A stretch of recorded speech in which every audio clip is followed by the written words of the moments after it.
Hello and welcome back friends. आज के हमारे इस वीडियो में हम आपको अंग्रेजी के पार्ट्स ऑफ स्पीच सिखाएंगे। Today we are going to learn about the parts of speech of English language. तो चलिए शुरू करते हैं। Parts of speech. There are 8 parts of speech in English language. अंग्रेजी ज़बान में कुल 8 पार्ट्स ऑफ स्पीच होते हैं, जो है noun, pronoun, verb, adverb, adjective, preposition, interjection और कंजंक्शन। चलिए अब हम वन बाय वन इनके बारे में डिटेल्ड इंफॉर्मेशन हासिल करते हैं। सबसे पहले नाउन। नाउन को हिंदी या मराठी में नाम या संज्ञा और उर्दू में इस्म कहते हैं। A noun is the name of a person, place, thing और आइडिया, यानी किसी व्यक्ति, स्थान, वस्तु या विचार का नाम बताने वाला शब्द नाउन कहलाता है। किसी भी जगह, शख्स, चीज़ या ख्याल को जाहिर करने वाला लफ्ज़ इस्म या नाउन कहलाता है। जैसे अगर किसी शख्स की मिसाल ली जाए तो मारिया, केदार या कशफ। अगर किसी प्लेस की मिसाल ली जाए तो मुंबई, शिकागो या गार्डन। या किसी वस्तु की मिसाल ली जाए तो टेबल, चेयर या मोबाइल। या किसी आइडिया को जाहिर करने वाला शब्द जैसे थॉट, हैप्पी या जॉय। ये सभी नाउन की मिसालें हैं। प्रोनाउन। प्रोनाउन को हिंदी में सर्वनाम और उर्दू में इस्म ज़मीर कहते हैं। यहाँ पर 2 सेंटेंसेस लिखे हुए हैं, जो है John lives in Chicago, John has 2 bikes. यहाँ पर 2 अलग अलग सेंटेंसेस में एक ही नाउन का 2 बार इस्तेमाल हुआ है, तो हम दूसरे सेंटेंस में नाउन की जगह पर ही का इस्तेमाल कर सकते हैं। तो अब ये सेंटेंस हो गया है John lives in Chicago, he has 2 bikes. तो ऐसा शब्द जो नाउन की जगह पर इस्तेमाल किया जाता है उसे प्रोनाउन कहते हैं। A pronoun takes the place of a noun in a sentence. अब इसकी हम कुछ और मिसालें देखते हैं, जैसे she, it, we, they, him, her और दिस। ये सभी प्रोनाउन की मिसालें हैं। वर्ब। वर्ब को हिंदी में क्रिया और उर्दू में फेल कहते हैं। वर्ब एक ऐसा शब्द होता है जो किसी काम या क्रिया की होने की अवस्था को दर्शाता है, यानी ऐसा लफ्ज़ जिससे किसी काम के होने का पता चलता है। जैसे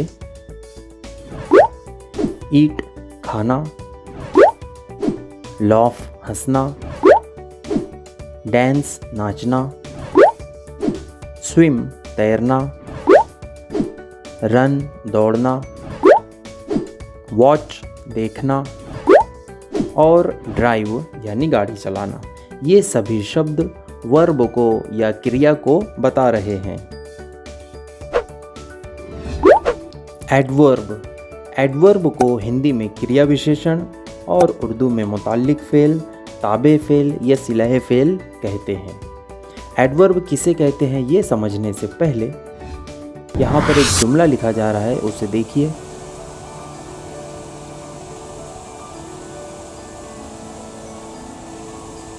the balloon is flying slowly, यानी गुब्बारा धीरे धीरे उड़ रहा है।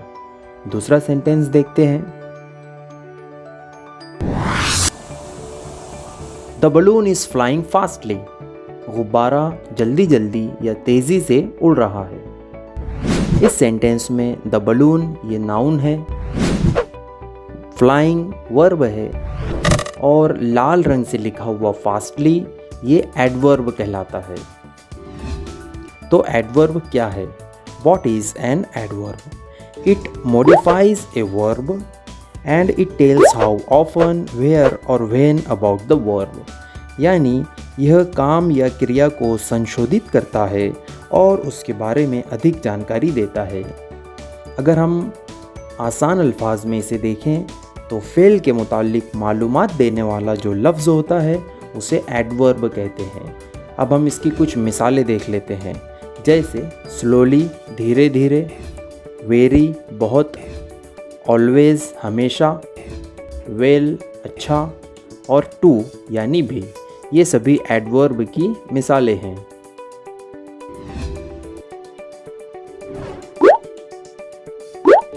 एडजेक्टिव, एडजेक्टिव को हिंदी में विशेषण और उर्दू में सिफत कहते हैं।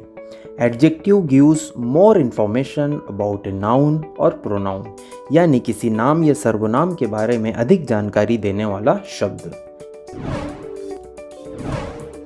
एक सेंटेंस देखिए, the little girl has a pink hat. इस सेंटेंस में पिंक ये एडजेक्टिव है, यानी एक लड़की के पास एक टोपी है जो गुलाबी है।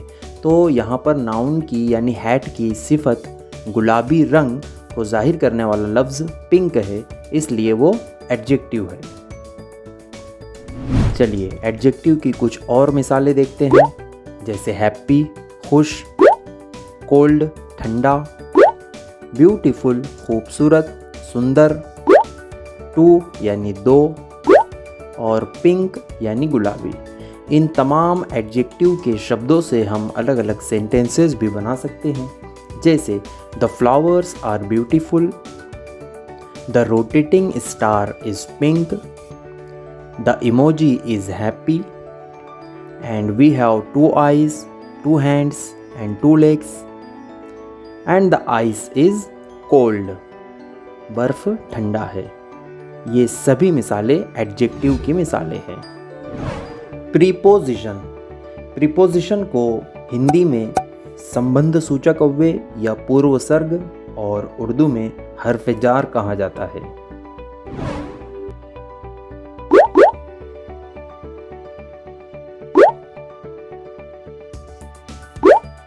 प्रीपोजिशन क्या है? What is preposition?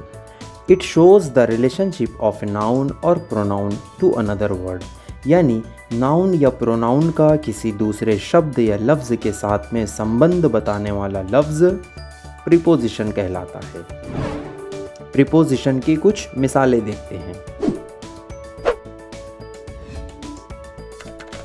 I left my key on the table for you. मैंने अपनी चाबी तुम्हारे लिए मेज़ पर छोड़ी है। इस सेंटेंस में ऑन और फॉर ये प्रीपोजिशन की मिसालें हैं। कुछ और मिसालें देखते हैं। ऑन यानी पर, फॉर यानी के लिए, एट यानी पर, इन यानी में, फ्रॉम यानी से, विथ के साथ, अबाउट के बारे में, टू यानी की तरफ और इनटू यानी में। ये सभी प्रीपोजिशन की मिसालें हैं।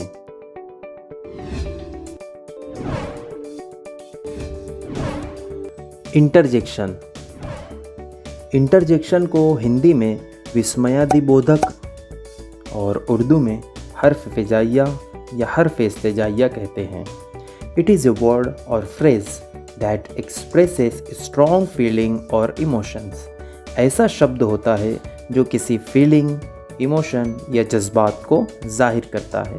जैसे यहाँ पर एक सेंटेंस देखते हैं, hurray we won the match, यानी हुर्रे हम मैच जीत गए।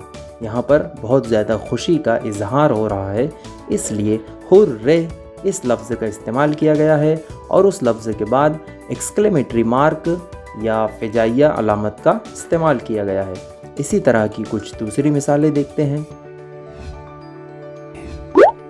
आउच,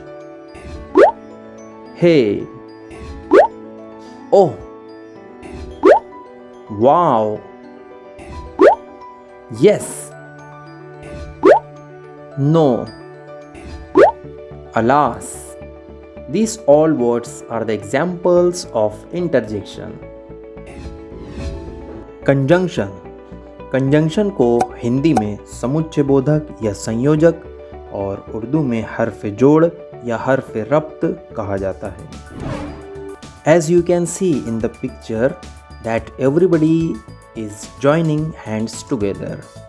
इसी तरह कंजंक्शन का भी काम होता है शब्दों को, फ्रेजेस को या सेंटेंसेस को ज्वाइन करना। तो व्हाट इज़ ए कंजंक्शन?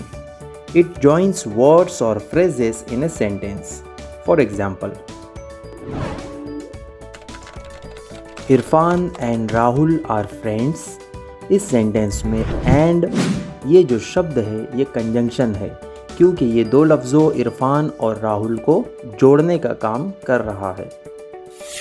कुछ और मिसालें देखते हैं।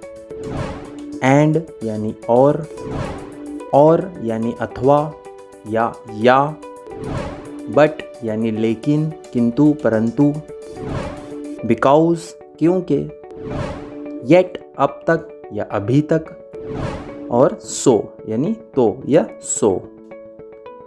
ये सभी कंजंक्शन की मिसालें हैं। A poem on parts of speech. अब हम पार्ट्स ऑफ स्पीच पर मबनी एक बेहतरीन कविता या नज्म देखते हैं। इस नज्म को हमने महाराष्ट्र स्टेट बोर्ड की स्टैंडर्ड 7th की इंग्लिश टेक्स्ट बुक से लिया है। ये पोएम आपको पेज नंबर 9 पर मिल जाती है। The parts of speech. Poetry on parts of speech. Every name is called a noun, as field and fountain, street and town. In place of noun the pronoun stands, as he and she can clap their hands. The adjective describes a thing, as magic wand or bridal ring. The verb means action, something done. To read and write, to jump and run. How things are done, the adverbs tell, as quickly, slowly, badly, well. The preposition shows relation, as in the street or at the station. Conjunctions join in many ways, sentences, words or phrase and phrase. The interjection cries out, "Hark! I need an exclamation mark." Through poetry, we learn how each of these make up the parts of speech. तो इस कविता में या इस नज़्म में parts of speech के बारे में जो कुछ लिखा है उसे हमने वीडियो में ऑलरेडी सीख लिया है। अगर आपको हमारा ये वीडियो पसंद आया है तो इसे लाइक और शेयर करें और चैनल को सब्सक्राइब करें। Thank you.